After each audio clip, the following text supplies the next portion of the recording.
Hi everyone! Today is Friday. Magluluto po tayo ng pansit. So far, yummy-licious po yung pansit ko, guys. Nilalagyan ko rin siya ng carrots, cabbage, at iba pa.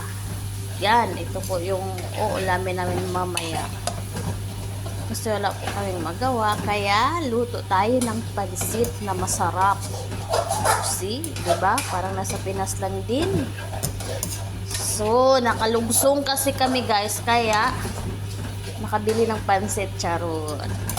Pinabili namin to kaghapon at niluto ko na siya ngayon. Yan, marami na naman tayong makain ito. Sa gusto niya magpaluto, order na kayo. Chat. Parang nasa Pinas lang. Ay, masarap po ito. Kasi ako yung nagluluto. Ay, dadagdagan ko pa siya ng black pepper para mas lalong sumarap. Diba? Oh, sis. Kasi nahirapan po ako. Ako lang isa nag-video.